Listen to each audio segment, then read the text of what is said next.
All right. I knew it wasn't going to take much. Got a little bit of rain. You can see the plant itself looks pretty dead, right? But look what's happening down here. This is one plant. We'll go look at the other two. So we have this big old Monarda fistulosa that is never happy here. It's under this sweet gum tree, which does shade it a little bit, but that's not the issue. The sweet gum has roots that go all through here, and it just sucks up all the moisture. And considering how we've been in a drought for the last couple of years, it's just not happy. I took a piece off of it last winter and replanted it in a better spot, and it did really well. So I'm going to take this guy out of here, and then we're going to cut it up. I mean, it's big enough I can get 3 or 4. I don't know if I'm going to do that, but I'll show you how to divide a big old Monarda fistulosa.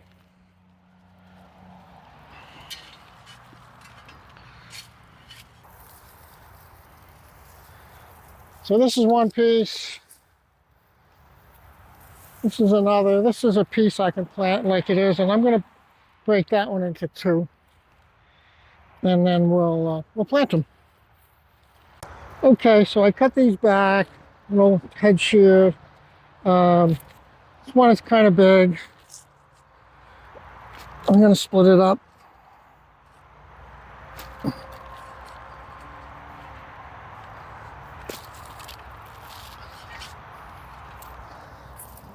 Okay, we did good. So now I have 3 sections, but I want to show you something else. There's not a lot of root on here, but I don't need a lot because this is going to send out roots over the winter. You know, this is September, middle of September. You know, so they'll be good by next spring, I hope. I probably won't post this video until these are growing next spring, just to show you. I might even wait till they bloom. We'll see. Or maybe I'll post them and then post an update on them. We'll see. But anyway, what I want to show you, I don't know how well you're going to see it. The older stems are hollow. So these older hollow stems are from last year. Not last year, this past spring in March when I did the cutback. And I even have a video on it, and I'll put a card in this video to show you how to do this. But let's see if I can find an old one here. I don't know if that's going to come out, but these stems are hollow. This could even have a bee in it. I'm not going to throw it away. So our native solitary bees nest in these hollow stems. So it's really important that you leave them. And Monarda fistulosa are a great example. So if you do already have this in your garden, don't cut it all the way back. You know, leave it up for the whole year, because now when the new growth comes, it's going to cover all this. You won't even see it. And you may have little bees, you know, that have eggs in here or larvae in the spring, you know. So this is a great plant for hollow stems. And all these other stems that have fallen down, I'll make sure that I stick them around in the ground in case there's bees in them, you know, or in case bees this fall when I grow them. Okay, so let's go plant. I'll plant one and explain what's happening. Okay, actually this is big enough I could have made another one out of it too, but I'm running out of room. So this should be a good spot. I have a New England aster here. This garden is going to come all the way out to here. So that's about 4 feet from him. So this will get pretty big, and this will get bigger too, but there should be enough room for the both of them.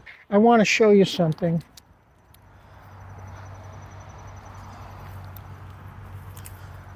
Because we're talking about hollow stems, and I'm going to stick these back in the ground. But look at the nice hollow stems you get with nodding thistle. And so I always leave these up for bees, for solitary bees. And other insects, they nest inside. So this stick is from last year. So this is a whole year old. And it looks like something was in there. Maybe there was a bee's nest and something predated them. I don't know.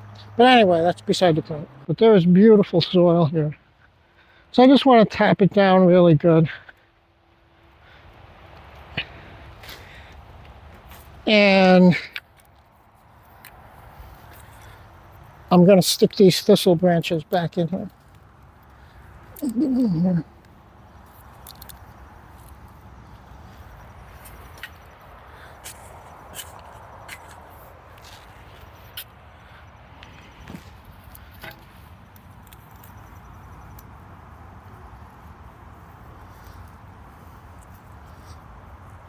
A little thistle plant.